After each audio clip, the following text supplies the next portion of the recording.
Welcome, everyone, to the Cuban Assassin Podcast. I'm your host, Richie Acevedo, also known as the Cuban Assassin. Last time when we left off on the Cuban Assassin Podcast, I was talking about where I ran into Bart and Brad Batten, the sensational Batten twins, who are from Mount Hope, West Virginia. They were trained by the Poffos in the ICW International Championship Wrestling Outlaw Territory. Now, the Batten twins have been on every single show that I've been on, from CPW, MSWA, to WBBWA and ACCW, and they loved how I was getting over with the fans as a heel, portraying the Cuban Commando. They knew my dad, the Cuban Assassin Angel Acevedo, and they wanted to book me for Roger Roseberry's ASWF, All-Star Wrestling Federation in Wooster, Ohio. So they went ahead and booked me and brought me up to Wooster, Ohio. I'll be doing the play-by-play color commentary on this special video matchup of me going against Biff, one half of the member of Power Team USA. Actually, it was three members of Power Team USA up here in Wooster, Ohio. And this is for ASWF All-Star Wrestling Federation for Roger Roseberry's promotion. The sensational Batten twins, Bart and Brad Batten, are the bookers for this promotion, and they booked me here. As you can see, I'm already over with the fans as they were chanting USA here.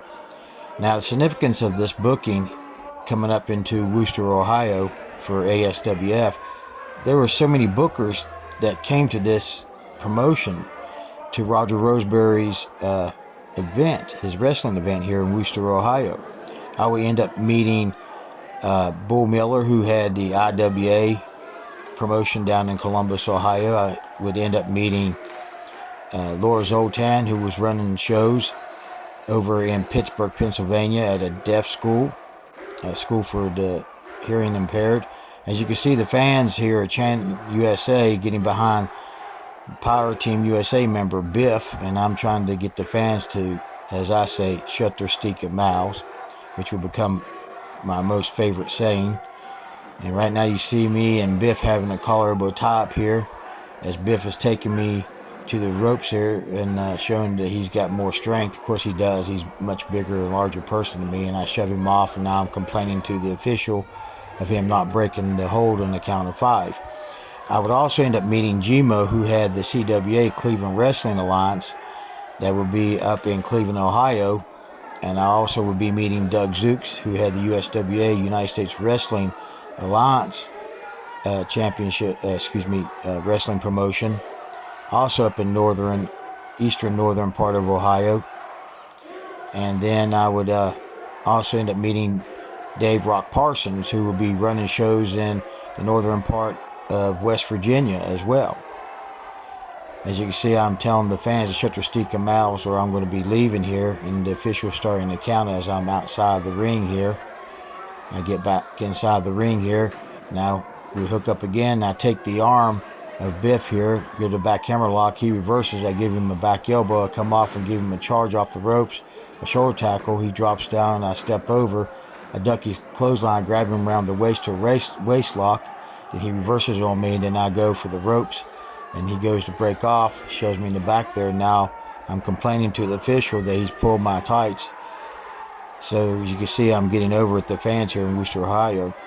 This booking really got me launched into getting a bunch of other bookings from other people, because while I was wrestling in Cleveland, Ohio for Gmo, for his CWA, Cleveland Wrestling Alliance, I would get booked for another promoter up in Cleveland, Ohio, which was also a guy named Juan. He had ACW, American Championship Wrestling. And also Doug Zoots were running another part of Ohio as well. As you can see, he's moving. We're trying to do test of strength, but he's taller and he's changing hands on me, and now he's showing how tall he is, and the fans are getting a little laugh out of this little routine here that he's doing here. I go up to the bottom rope to get myself a little bit as tall as him to do the test of strength. He grabs my hand here, and he goes and he hip tosses me off of the bottom rope there, and he takes my arm and he gives me an arm wringer. He steps over and he's really wrenching down on my left arm here. Oh, he's really got my fingers in my hand here. The official's asking me if I want to submit, and I'm telling him no. The camera's getting a little blurry for the zooming process. Now he's giving me some knees on that back camera lock. He's got me onto the mat here. And now he's stomping on my arm here. He's really working over my left arm here. And this is Biff from Power Team USA up in ASWF, All-Star Wrestling Federation, up in Wooster, Ohio. And Wooster, Ohio is mainly known for the Amish country. A lot of Amish people up there in Wooster, Ohio. And I was having the time of my life here. Here I'm wrestling. I'm getting booked on a regular basis. And here I go. He's got my arm. I give him a scoop slam. He holds on. He pulls me back over. And he still has my arm. And he's really working over my left arm here. And I'm taking him to the corner here. I give him an arm drag takedown. But he holds on and he pulls me over. And he's still holding on to my left arm and really working over that left arm of mine. And now I gouge his eyes. Now the official's warning me about gouging his eyes. So I give him a big couple boots to the midsection here in the corner. And now I give him a closed fist here. And give him some punches here. And now I'm taunting fans here. Now I'm taunting the fans here in Wooster, Ohio. And now I'm really choking Biff into the corner here. I'm having the time of my life. Like I said, I was getting booked and I'm making good money. These people were paying me really good prices on my paydays. I couldn't believe it. I'm making a week's wage and only wrestling one match. And that time period, a week's wage for 32 to 40 hours is about $250 a week. As you see, he gives me a hip toss out of the corner there. I powder out of the ring and I'm complaining to the official that he pulled my trunks. And the official was asking Biff if he pulled my trunks, and he said no. And now Biff gets on me as I come back into the ring here. He gives me a snap suplex, nicely done by Biff. Biff is a pretty good wrestler. So I got to get in the ring with some pretty good guys, especially getting booked by the Batten twins up here in Wooster, Ohio. But like I said, the significance is I was meeting all these other people, and they liked how I was over with the fans. Even though there was a lot of guys that was a lot better wrestlers than me, but my character, the Cuban Commando, was really getting over with the fans, and I was getting a lot of heat for it, and that's what the promoters liked. And they would pay me.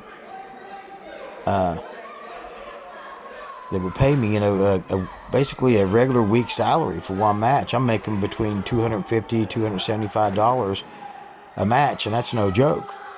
I was surprised on how much money I was making on some of these matches. Now, there are some matches I would wrestle and make around $75 to $100 and $125 per match, but a lot of these matches going up in Ohio and Michigan and Illinois and Pennsylvania, I was making $250 just for one match. So, and I was holding a regular job back home at a little gas station in a convenience store called Pit Row. And I see I'm going to the top, and Biff stops me, gives me a couple punches midsection, and Ric Flair body slams me off the top. But actually Ric Flair stole that from the crippler Ray Stevens, who's also a wrestler from West Virginia. A lot of people don't know that. The crippler Ray Stevens is a wrestler from West Virginia. A lot of wrestlers came from West Virginia. The crippler Ray Stevens came from West Virginia, as well as did, look, see right now I do a chin drop onto Biff, and of course I'm feeling it as well. But, you know, Henry O'Godwin, or his real name Mark Canterbury, is from West Virginia. He's former WCW and WWF World Tag Team Champion. Of course, you know, crippler Ray Stevens is a former AWA World Tag Team Champion, and I think former WWF World Tag Team Champion as well. Also, Jamie Noble would be from Baileysville, West Virginia, and then Heath Miller, best known as Heath Slater, also he's from Pineville, West Virginia. As you see, Biff gave me that reverse crescent kick on me. He takes me off and shoots me into the ropes, and he gives me a European arm drag, and And you see I'm begging, and I'm into the corner, and I'm grabbing the ropes, and Biff grabs my feet, and he pulls me and drops me back of my head here. I'm up against the ropes, gives me a close fist to the midsection, Irish whip off the ropes, and big old clothesline. He goes for a cover. 1, 2, only count of 2 as I lift my right arm, barely. So he almost got the win right there. And now I gouges Biff's eyes right there, and then I give him a boot to midsection and a closed fist to the face. Irish whip out of the corner, and then Biff kind of stops the momentum and comes out and charging, gives me a clothesline. And now Biff comes over, and he's going to start working my leg now, and he takes me and he gives me a knee right to the inside thigh, and then he's working and cranking on my leg there. As you can see, he's a very good wrestler. Now I get myself over, my leg over, and I put him down, and I give him a guillotine chop with my leg to cut him off. And now I'm, working on his face there, and I pull out my foreign object while the referee's distracted. And now I'm using my foreign object in the throat of Biff. And Biff was tag team with KC Stryker, who was at the time the ASWF United States Junior Heavyweight Wrestling Champion for ASWF All-Star Wrestling Federation. And of course I would end up beating KC Stryker for that title. And you see I just kind of scraped over his forehead there, and the referee's giving me a warning about it. I come off the ropes and I give an elbow drop onto Biff. I give a lazy cover there, 1, 2, and he gives me a crucifix cover, 1, 2, crucifix pin, and I kick out, and then I give him a big boot to the back there. I get him up, I choke him Biff right now on the ropes here, and the official's starting the regular normal 5 count for it. He's arguing with me about breaking the hold, and I told him I have a count of 5, and he's counting again here.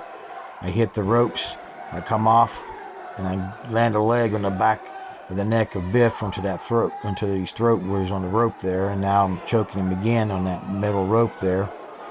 The official giving the standard 5 count. I run and hit the ropes, and this time Biff moves, and I hit him, and I hit my inside thigh that he was working on right there in that metal rope, and you can see me limping. He gives me a big old clothesline from that, and I'm feeling the pain from that, and my leg is hurting because of that middle rope there where he was working on it. Now he gets me into a figure 4 leg lock. Now the fans are going crazy here for this figure 4 leg lock, and the referee's counting here. I kick out, and I'm in a lot of pain here, and I end up grabbing the ropes, and now Biff has to break the hold. He had me too close to the ropes, so it was an easy way for me to get out of that hold. I'm getting up, my leg's feeling the pain, and he's kicking my leg, and he takes me right down, and he's really working over my left leg now. And now he's taking me to the rope Irish whip. I come off, and he gives me a big old power slam right there. A count of 2 as I kick out right there. Now he picks me up. Biff takes me to the corner. He's giving me a punch to the midsection. Irish whip out of the corner. I'm into the corner. He comes charging in, and I move, and I schoolboy Biff, and I'm pulling the trunks. 1, 2, 3, and there I get the win over one of the members of Power Team USA, Biff. And the winner of the match is me, the Cuban Commando.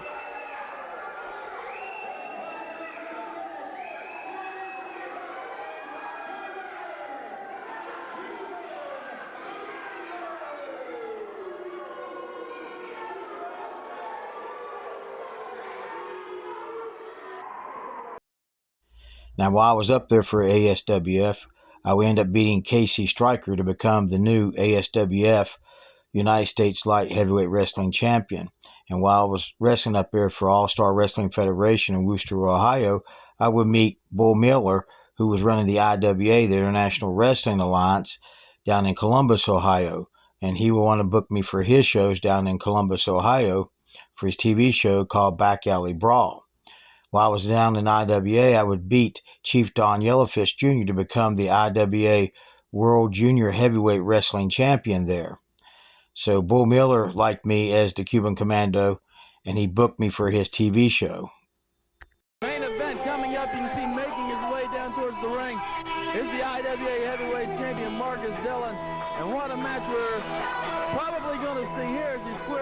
against another champion here in the IWA, that being the Cuban Commando, who holds the IWA Light Heavyweight Championship. So it's one of those classic, can a great big man defeat a great little man, or vice versa? So that way I don't have to embarrass you in front of these stupid Americana jabronis, because they really don't know anything here. And I'm going to let you in the ring. Let me take this right here, and I'll be the champ, and I won't embarrass you in front of all these stupid idiots right here. What do you say, huh? Why don't you get your ass in the ring and take your whipping like a man? Well, I can't believe I heard that, wrestling fans. The Cuban Commando telling Dylan, why don't you just hand over the belt and take a walk, and of course Dylan wasn't in for that. And well, the bell's rung. This contest is underway. This is going to be, I'm sure, a very good match here. The Cuban Commando, a bit of a roughhouser, but still very technically sound. He's very well schooled in the ins and outs of professional wrestling. Marcus Dillon, and what a phenom this story has been. Member of the IWA Wrestling School here in Columbus, Ohio. He came out, had kind of a rocky start here in his first few matches, but then he really clicked in the gear, and within a year won that IWA Heavyweight Championship, defeating Bull Miller right here on the Back Alley Brawl. So, well, we said it before, you never know what's going to happen here in the International Wrestling Alliance, the Back Alley Brawl.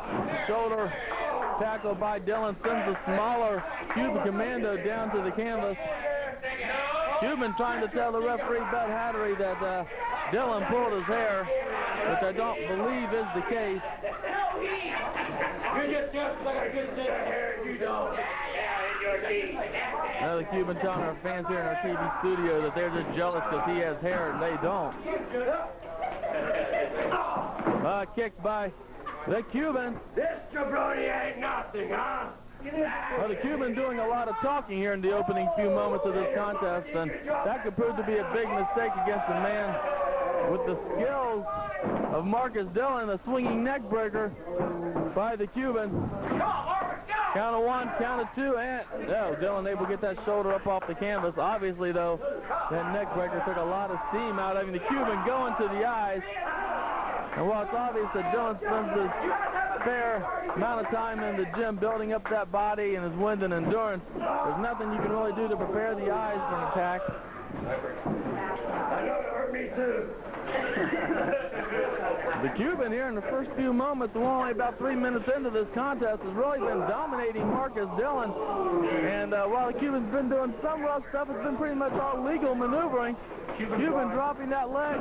Once again, drops the leg down on Dillon. And wrestling fans, you know, we said it before, a good little man can on any given day defeat a good big man.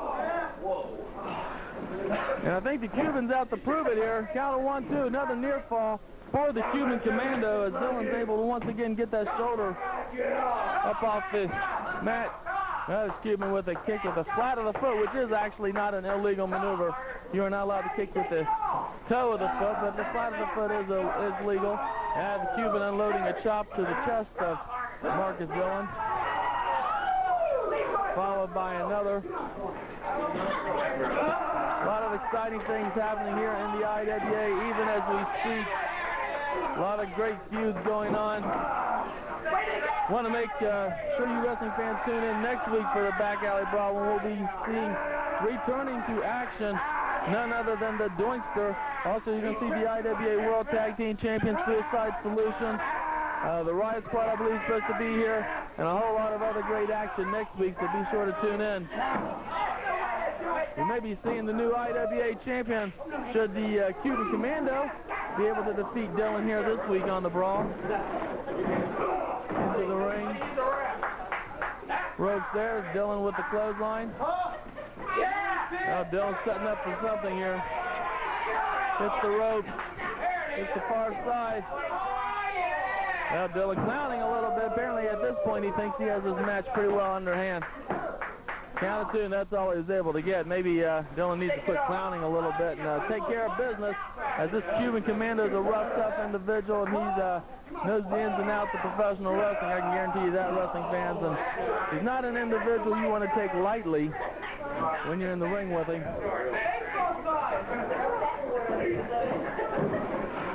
The owner of the IWA, Mr. Chris Kaz, once again wants me to put this word out that the IWA is looking for a new place to be taping our Back Alley Brawl television show, and that we're really concentrating on a nightclub in the Columbus, Ohio area that might be interested in bringing us in as a way to bring in patronage to their particular club. We're looking for a place that's got a higher ceiling than what we have here, maybe something with a 14-foot ceiling that we can get a couple hundred people in to on a regular basis. So if any of you club owners out there would be interested, be sure to give us a call here at the International Wrestling Alliance. See our phone number pop up here from time to time during the television show. Wrestling fans, don't go away. We're going to take a brief pause for the calls here and be back with the conclusion of today's main event right after this. Okay, wrestling fans, and we're back to action here on the Back Alley Brawl. Today's main event, the IWA Heavyweight Championship match, Marcus Dillon versus the Cuban Commando. You can see Dillon with that arm wringer, forcing the Cuban over. Dillon drops the leg, and he's really working on that left arm of the Cuban Commando. Several maneuvers in a row, obviously intended to damage that arm. And the human body, oh, well, low blow by the Cuban. Cuban Commando dropping Marcus Dillon here.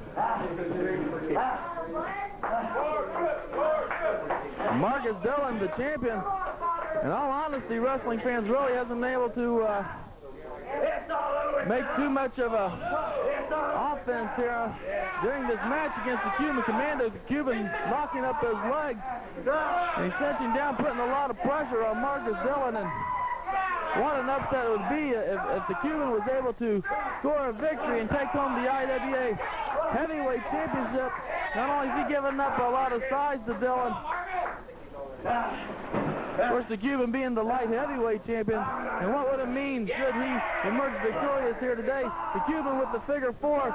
If the Cuban should win here today, he would hold both the light heavyweight championship and the heavyweight championship of the world, which in my many, many years of professional wrestling, I've never seen any one individual able to do that. And in my opinion, it's a very real possibility here today on the Back Alley Brawl that the Cuban Commando could defeat Marcus Dillon. Dillon fighting off the effects of this figure 4 leg lock. I don't think the referee's making him break, obviously, because the Cuban is using that bottom rope for leverage, which, of course, anytime either one of these two guys reaches the ropes, it calls for an automatic break. And the Cuban's taking a walk here. And here are fans calling for the suicide dive, which is a very patented maneuver by Marcus Dillon, but instead Dillon brings the Cuban in over that top rope. Dillon whips the Cuban across, sets him up, sidewalk slam. Dillon obviously showing the wares of the pounding he's taking. In this contest, 2 counts, all Dillon's able to get here. You're watching, without a doubt, 2 of the best wrestlers in the world right now. Dillon, the heavyweight champion, the Cuban Commando, the light heavyweight champion, and they've been really giving it their all throughout this contest. Get out, Marcus. Obviously, the wear and tear starting to show on both individuals. Big uppercut by the Cuban. Series of left hands by the Cuban Commando. Big right hand just sent Marcus Dillon down. Wrestling fans, I'm telling you, this has been one of the more grueling bouts we've seen here in quite some time. The Cuban trying to hold Marcus Dillon. My God, he just rammed his head into the canvas, and Dillon's not moving. Marcus Dillon just had his head rammed. Looked like Cuban was trying to set Dillon up for some kind of pile driving maneuver. And I ain't for sure. Maybe he lost his hold, but Dillon head rammed in that canvas, and there could be some serious damage here. Yeah, Dillon able to kick out of that pin attempt. It amazes me the abilities that some of these wrestlers have to take the shellacking and keep on coming back. You see Dillon unloading with a big discus punch there. Went to do it again, but the Cuban was already down. We are running out of time here on this week's presentation of the Back Alley Brawl. We just got about another minute to go. We're going to try to bring you all of this match. If possible, Dylan setting him up for the high-low, brings him down.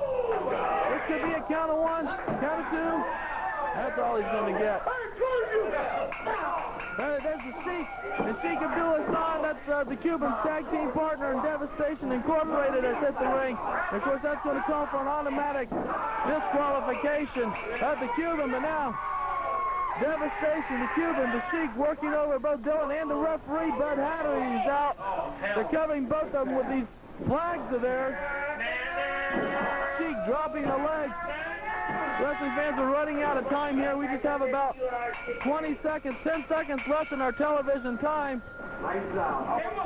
Referee, someone's got to do something about this. He's out of here. Wrestling fans, stay tuned next week for more IWA Championship Wrestling action. Then I will run into none other than the writer of the Figure 4 report for the Register Herald newspaper, and that's the reporter, none other than himself, Gary Faber. Next time on the Cuban Assassin Podcast, we'll talk about me running to the news reporter Gary Faber and taking other bookings. The Cuban Assassin Podcast is produced, written, edited, and directed by me, Richie Acevedo at Mountain Man Productions. Special thanks goes to Ben Hilton for the opening and closing demographics on today's podcast. Special thanks goes to Roger Roseberry and also to the late Bull Miller for the video footage used in today's podcast. Special thanks goes to my late mother, Yvonne Dempsey, for the photographs used in today's podcast. And special thanks goes to the Register Herald newspaper and to Gary Faber for use of the newspaper clipping on today's podcast. You can reach me at Mountain Man Productions at Outlook.com, which is capital N for Mountain, capital M for Man, and capital P for Productions at Outlook.com, or you can simply leave a comment. If you like the Cuban Assassin Podcast, please like and share these videos. I highly appreciate it. I hope you enjoyed this edition of the Cuban Assassin Podcast, and I look forward to seeing you next time, right here on the Cuban Assassin Podcast.